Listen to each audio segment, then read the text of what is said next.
I'd like to thank whoever commented on one of my previous videos to make a video called Strange Chords, Odd Time Signatures, Beautiful Melodies. I'm gonna try and hit all those points, and as you heard in that beginning little piece, I have gone ahead and come up with a couple different ideas that incorporate those three elements, and I'm gonna show you how you can use the same kind of philosophies that I adapted to create your own strange chords, odd time signatures, and beautiful melodies. It's important to understand, I'm going to get into a little bit of music theory just to give you a framework for what it is I'm explaining. So if you're not really familiar with music theory like intervals or scales or any other jargon that you're wondering about, check out Guitar Super System. It's linked right down below. And I hope you enjoy. So let's first examine the chord progression that I came up with. I'll tell you how I arrived at those strange chords so you can kind of peel back the curtain and understand it's actually not too difficult to come up with strange, awesome sounding chords.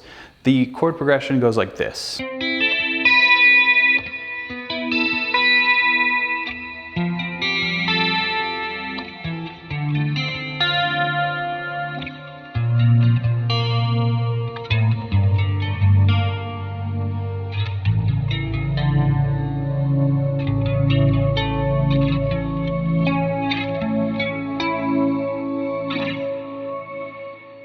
That's pretty nifty.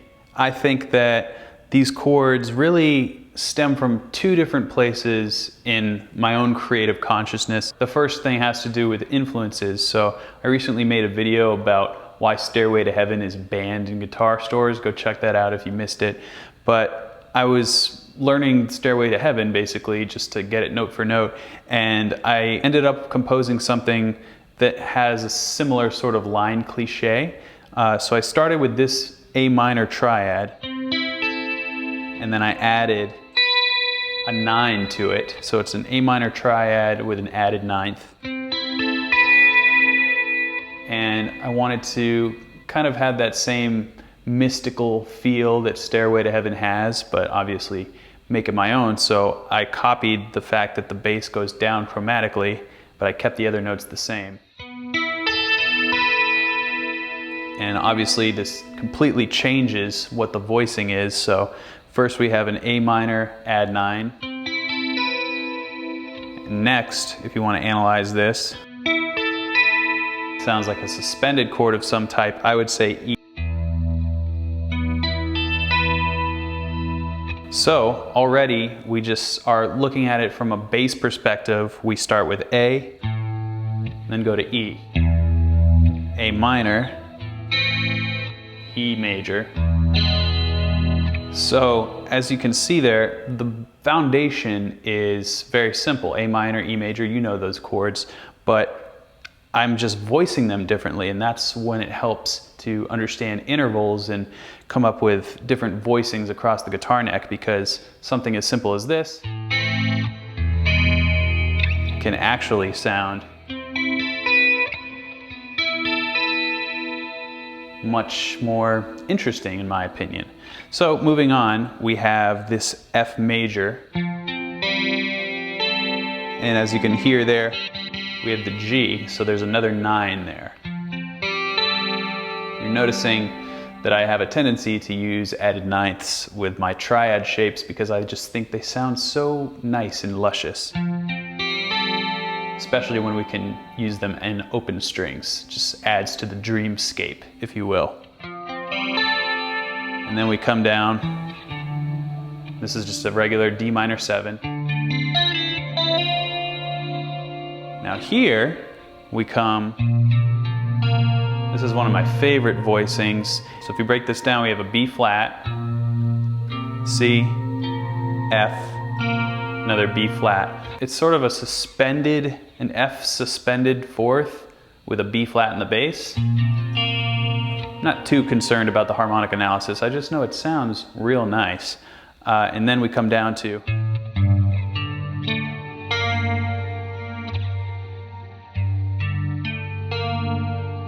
that is a C minor 9, or minor add 9, whatever you want to say.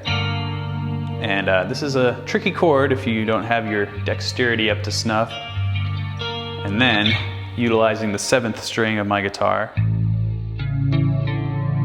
So this is just an A major chord because I'm in drop A. And then I add this D.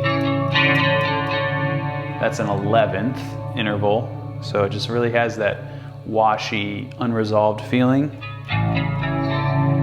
But then I bar it to complete that A major triad, and then I just go up A major triad inversions.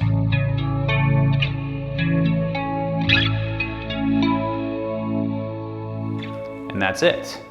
So, just looking at the bass, if I wanted to completely simplify those chords and just play like the basic chords when you play starting out, we go A minor, E major, F major,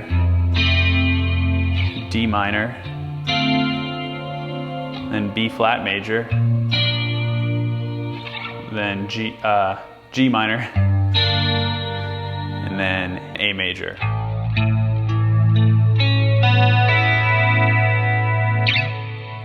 So that harmony really came from a little bit of inspiration from Stairway to Heaven, and also examining, kind of using my ear. I didn't say, all right, I'm gonna play a triad with an added ninth, and then I'm gonna go and add an 11th over here. Like, I don't really think like that as a guitar player. Some guitar players do think like that, and that's great.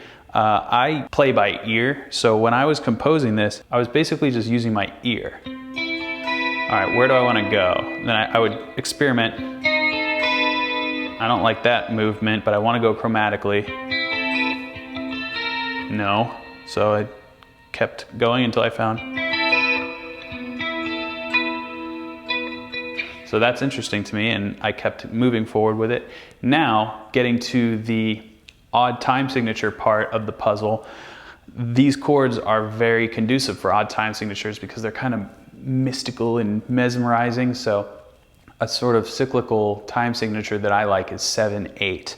So I opted to play each of these chords in eighth notes over a measure of 7/8 notes. So that's what 7/8 means.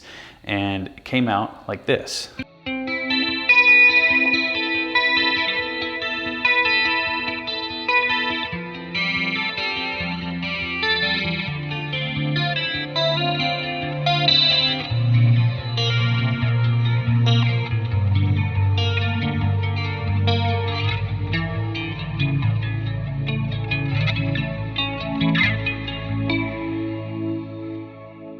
Okay, final piece of the pie, beautiful melodies. Obviously this is going to be subjective. I highly recommend a loop pedal when you're trying to come up with melodies, or like if you can record whatever it is on your computer and then loop it via your computer. Some sort of mechanism where you can play along with yourself to really just hear the different intervals against the chords, because with chords like these, it can be really easy to write an ineffective melody because you can tend to follow like the root or maybe the fifth or something like that of each chord, and it doesn't get quite as colorful as it could. So put on a chord, I would just play one chord and figure out which notes you like, and then remember those notes, go to the next chord and repeat the process, and then you'll figure out what I would call target notes that you can target over each chord as you move through constructing your melody and make it a little bit more cohesive as you move along, and not robotic like this process may seem to be in the beginning. But let me just play this first chord and I'll tell you exactly what I mean.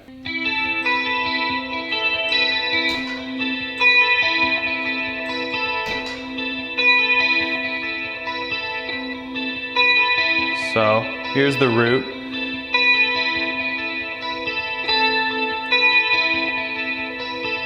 So that's the root.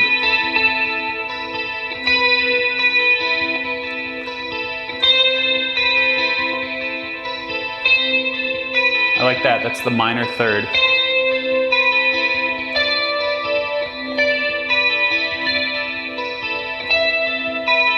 That's the fifth, don't like that. I don't like either sixth. It's the flat seven, it's pretty good.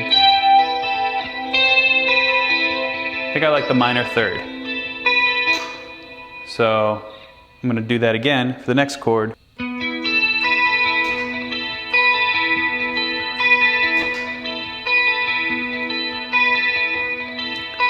So we said the root was E.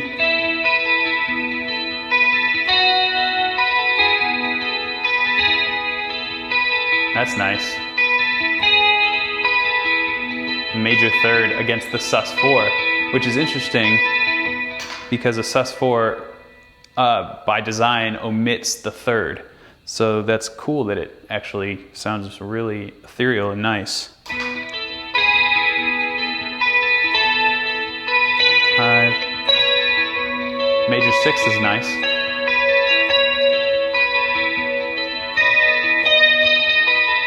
Seventh is nice. Lots of options with that one. So now what I think I'll do is just go between those two chords and see which notes I like, you know, going from one chord to the next.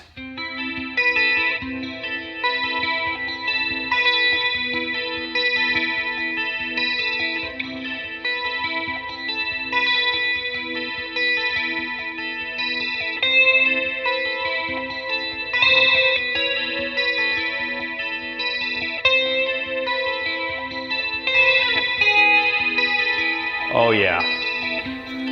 I don't even have to try anything else. That is really cool. So I never would have really composed a melody that way if I were just trying to like improvise a solo right away. Really simplifying the melodic writing or composition process by literally just doing one note at a time and building up from there. You know, you can have approach notes that you add later, but really intimately examining how you can construct a melody over the chords in a musical way, I think is a really fun exercise and a really important one to develop your musicality and maybe become a little bit more mature as a musician as you compose stuff. So when you do go to your favorite blues licks or metal licks or rock licks, they're a little bit more effective because they're in the right spot instead of just appearing also in your melodies. So with all of that said, I am now going to do the same process now that you understand how it works. I encourage you to write your own chord progression with weird, beautiful, awesome chords, and then take that same approach. You can use an odd time signature or not. You obviously understand what an odd time signature can do for you, kind of making an uneasy equilibrium for the listener. But then also keep in mind the melody notes against the harmony are really the bread and butter of this sort of exercise where you are experimenting with what sounds good. And this will translate to anytime you try and improvise, be like, ooh, I really like this note when somebody plays this chord, and it'll translate to other genres and other musical situations you may find yourself in. So I'm gonna do a little bit of improvising, focusing on my melody, and then go off into the blaze of shred and then come back to the melody.